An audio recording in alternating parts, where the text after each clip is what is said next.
Hello and welcome back to my next video on how to do reading fill in the blanks.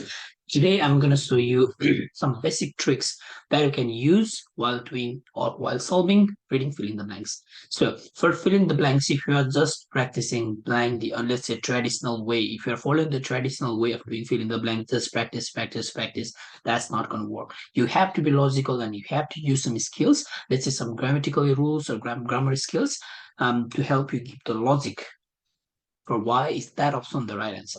So let's try and look at this fill in the blanks from a different angle, from the angle that I see fill in the blanks. Let's get into it. So folklore, a modern term for body of deaths, costumes, superstitions, stories, blah, blah, blah, blah, blah. So if you look at this sentence here, a modern term for the body of deaths, costumes. If you look at a sentence and if you feel that there is a blank, but even if you don't put anything in the blank, the sentence is already complete. Then either it's going to be an adverb or it's going to be an adjective in that box. This is the rule of grammar. A modern term for the body of customs, superstitions. If you just read that sentence without adding anything in the box, this sentence is still complete.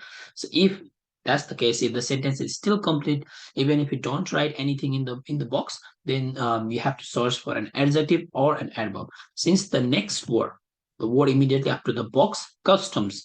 So customs, if there's a custom which is a noun, then it has to be followed by an adjective. I mean, the adjective has to come before that. So we have to look for an adjective. So customs, traditional customs or rebellious custom. These are the two adjectives that we have in this box.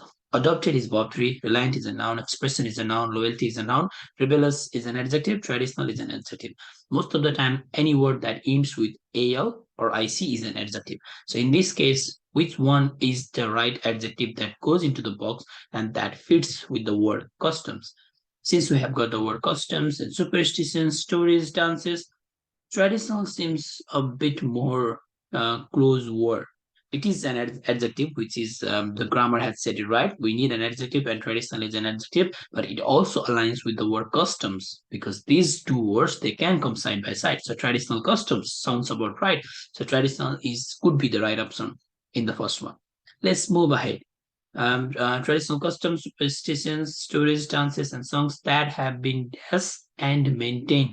So that have been something and maintained. If you look at this structure here, there is and we all know that and always joins two similar structures, two similar grammatical structure, two similar grammatical structure words or two similar grammatical structure sentences. So if we have verb 3 after and, then we have to put a verb 3 before and as well. So this is a trick from grammar. This is a very important trick that you can use in solving fill in the blanks. So now we know that there is a verb 3 after and. That's why we have to look for a verb 3 in the option pool. There's only one verb 3 which is adopted. So that can be a right answer in the second option. Right, let's move ahead. And maintained within a given community by processes of repetition, not dash, on the written materials. So on the written materials, repetition not on the written materials means they are talking about something which is not dash on the written materials. So now we have to know the meaning of these words. So reliant means to rely on. So to rely, not to rely on written materials, sounds about right. Not expression, doesn't make any sense. Not rebellious, doesn't make any sense.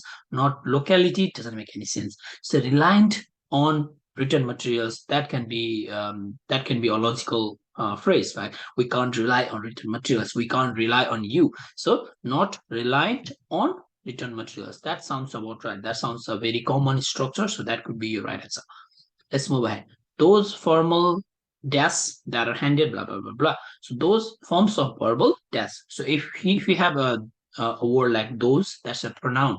So these pronouns has to come after a noun. So what is the word those referring to? So there has to be some nouns, and we have to look for those nouns, which are a form of verbal something.